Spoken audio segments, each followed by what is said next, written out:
Kasi po, sa inyo nang galing yung problema eh.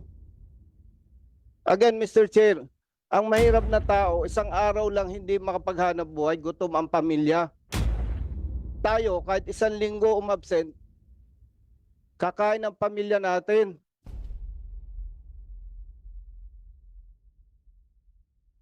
Mr. Chair, Mr. Chair. if I may The interject. Honorable Brosas has the last question. Mr. Chair. Mr. Chair, mayroon lang siyang interjection, Mr. Chair. So, Would you allow it? yes, Mr. Chair. Yes, maiksi lang ako. Yes, Mr. Chair, thank you. Good morning po sa lahat.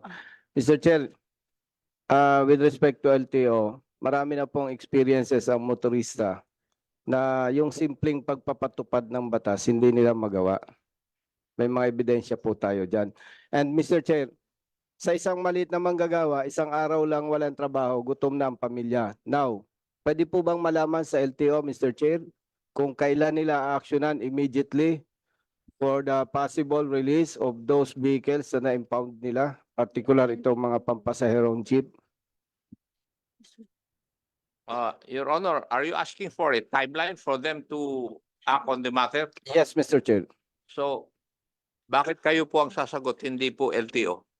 Sir Chair, yung kanina po, kasi Mr. Chair, interesado din po kaming malaman, Mr. Chair.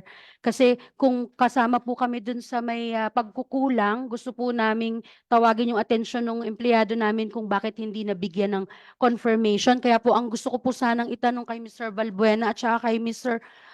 Camodi, baka pwede niyo pong ibigay yung listahan ngayon habang naghihiring po tayo, ipapahanap po namin kung ang reason talaga ng impoundment ay yung programa ng consolidation.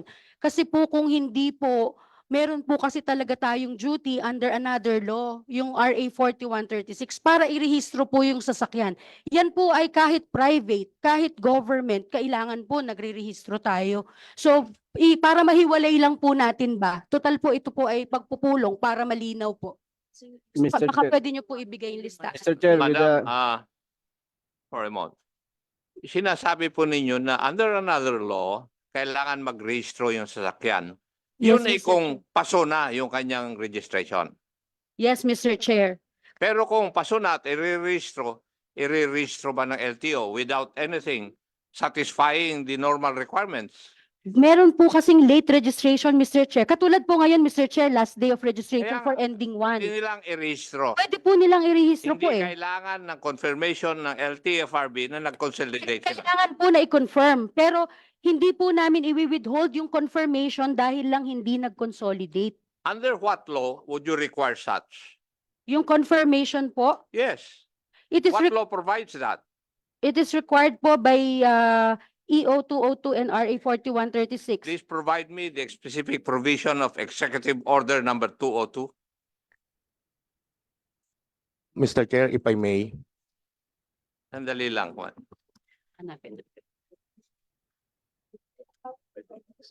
The board, Mr. Chair, is empowered to issue rules and regulations to implement the provisions of EO 202 in connection with the requirement of RA 4136. Yes, I'm to asking you, what provision of Executive Order 202 are you supposed to implement? Which grants you the power to add an additional requirement for the registration of vehicles? Yun ang sagutin mo.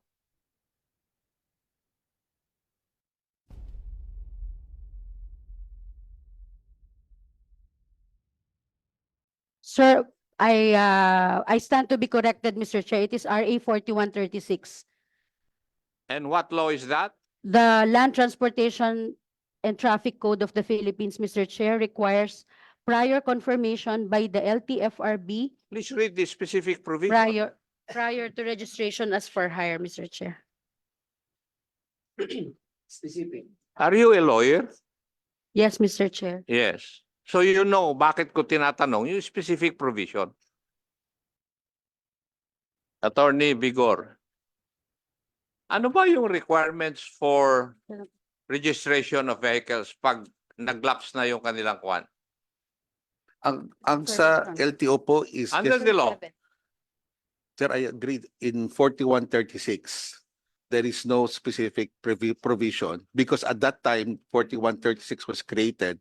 The function of LTFRB and LTO were joined under one single agency. Kaya nga, may mga requirements provided for under the law. Yes, sir. Ngayon, I want to know kung nandun talaga yung confirmation ng LTFRB para ma-rehistro ang isang vehicle pag nag-lapse na yung kanyang registration. Kasi kung ginagawa yung ina-add ninyo, I think you're arrogating unto yourself the power of legislation. Di ba? Kaya, Yes, yes, madam. Mr. Chair, it is under Section 7B of RA 4136. Gumalaw.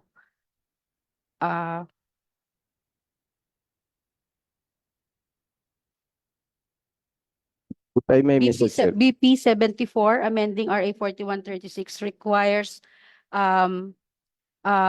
the following classifications: private, for hire, government, and diplomatic. For hire, subparagraph B, motor vehicles registered under this classification are those covered by CPC or special permits issued by the Board of Transportation.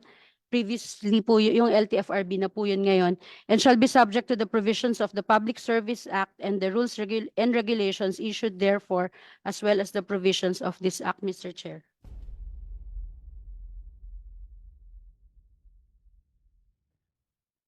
Now, where does it state na dapat kailangan ng confirmation ng LTFRB bago i-rehistro yung vehicle?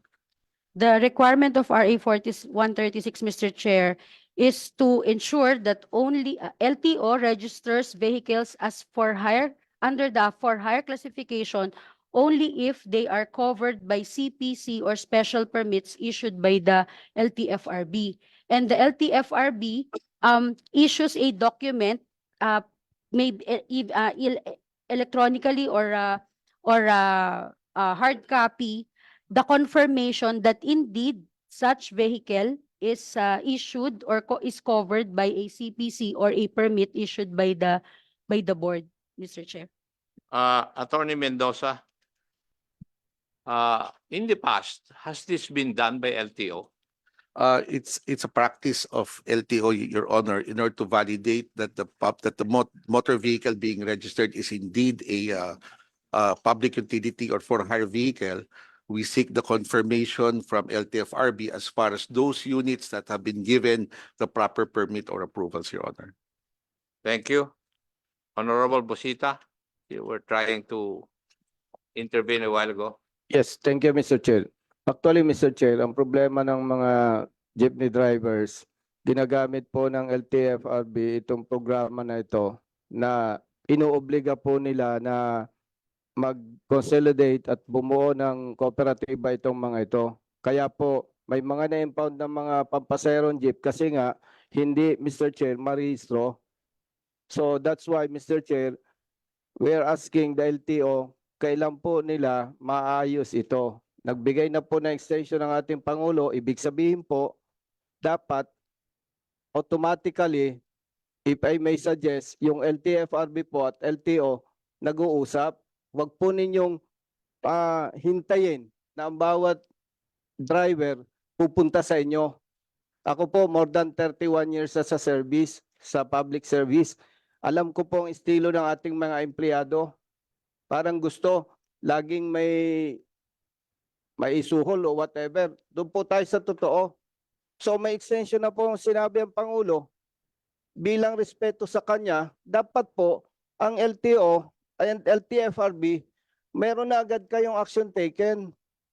Kasi po, sa inyo nang galing yung problema eh. Again, Mr. Chair, ang mahirap na tao, isang araw lang hindi makapaghanap buhay, gutom ang pamilya. Tayo, kahit isang linggo umabsent, kakain ang pamilya natin. Thank you. Thank you, Mr. Chair. Honorable Busita.